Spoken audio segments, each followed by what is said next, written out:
शर्त बंदी और स्टॉक मार्केट। घुड़दौड़ में बाज तमाशाई गैर कानूनी तौर पर घोड़ों पर शर्त लगाते हैं।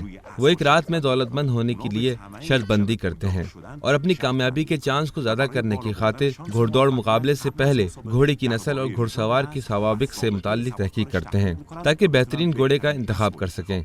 अपने इंतखाब शुदा घोड़े वाली टिकट खरीदते हैं और मुकाबले के नतीजे का इंतजार करने लगते हैं। लेकिन मुकाबले के आखिर में शर्त बंदी के सारे पैसे को कुछ मखसूस लोग जो जीत जाते हैं अपनी जेब में डाल लेते हैं। वो पैसा जिसमें हर शख्स का हिस्सा था, सिर्फ मखसूस लोग जीत जाते हैं। उनका मुनाफा दूसरों के नुकसान में है। शायद जल्दी दौलतमंद होने के लिए शर्त बंदी ही बेहतरीन तरीका हो, लेकिन चूंकि माशरे के दीगर कामों को इनहराफ की तरफ ले जाती है, इसलिए गैर कानूनी और नाजायज है। शर्त बंदी की तरह के दूसरे काम इस चीज का बाइस बनते हैं कि कोई भी सख्त और मुश्किल काम के पीछे न जाए जो कि माशरे की तरक्की के लिए जरूरी है। लालची और मुनाफा परस्त लोग जिन्होंने एक रात में दौलतमंद होने की लज्जत को कई मर्तबा चखा होता है, हमेशा इस तरह के दूसरे मैदानों की तलाश में रहते हैं ताकि इस तजुर्बे को एक मर्तबा फिर आजमाएं।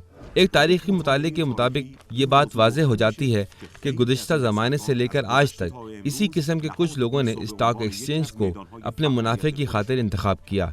मिसाल के तौर पर जॉन लू एक ऐसा ताजिर था जिसने स्टॉक एक्सचेंज के काम को देखा तो इसका फरेफ्ता हो गया, हत्ता उसने उसे जुआ खाने से भी ज्यादा मुनाफा बख्श करार दिया। जॉन लू ने फ्रांस के स्टॉक एक्सचेंज में काम करना शुरू किया और सन 1720 तक इतनी दौलत इकट्ठा कर ली कि फ्रांस का पहला मिलियन मैन बन गया।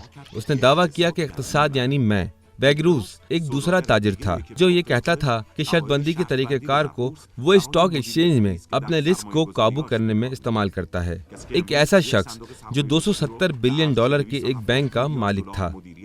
लेकिन बुनियादी सवाल यह है कि स्टॉक एक्सचेंज और शर्त बंदी के दरमियान कौन सी बातें मुश्तरक हैं? क्यों ताजिर हजरात इसकी तरफ खींचते चले जाते हैं और इसमें वो बहुत कामयाब हैं? इसकी अहम दलील जो बयान की जा सकती है वो यही है कि कम तरीन वक्त में बगैर सर दर्द और बगैर जहमत के दौलत कमाई जा सकती है। वही कशिश जो शर्त बंदी में भी इंसान को अपनी तरफ खींचती है। आम तौर पर जो अफराद स्टॉक एक्सचेंज में आते हैं ज्यादा वक्त के लिए सरमायाकारी नहीं करते, मुसलसल मुख्तलिफ शेयर्स को खरीदने और बेचने में लगे रहते हैं। हकीकत में वो सिफ्ताबाजी के साथ कोशिश करते हैं कि कीमत के उतार चढ़ाव में बेहतरीन फायदा उठाएं और खेल में जीत जाएं। यहाँ भी शर्त बंदी की तरह हारने वालों की तादाद जीतने वालों से कहीं ज्यादा है, जबकि एक हकीकी सरमायाकारी में किसी को हारना नहीं चाहिए। लेकिन इतने सारे हारने वाले लोगों के बावजूद क्यों फिर भी इतनी बड़ी तादाद में लोग स्टॉक एक्सचेंज में आते हैं? केन्स मुसलसल झूठी उम्मीद के बाकी रहने को उस तकरारी गलती की वजह बयान करता है।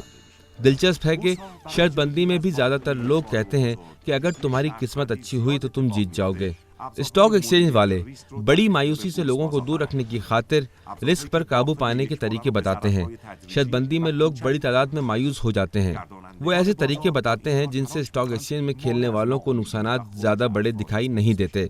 स्टॉक एक्सचेंज को चलाने वाले इस काम के जरिए कोशिश करते हैं कि मायूसी और स्टॉक एक्सचेंज को छोड़ जाने से रोकें। इन हालात और वाक़यात से मालूम होता है कि स्टॉक एक्सचेंज भी वही मुश्किलात को लोगों के लिए पैदा कर रही है जो शर्त बंदी पैदा कर रही थी। इनकी वजह से माशरे के दीगर काम मुअत्तल हो जाते हैं। यही वजह है कि केन्स अपनी मशहूर तरीन किताब में कहता है कि स्टॉक एक्सचेंज को भी जुआखाने की तरह लोगों से दूर कर दिया जाना चाहिए। केन्स ने तो वॉल स्ट्रीट और लंदन की स्टॉक एक्सचेंज मार्केट को गुनाह की जगह करार दिया है।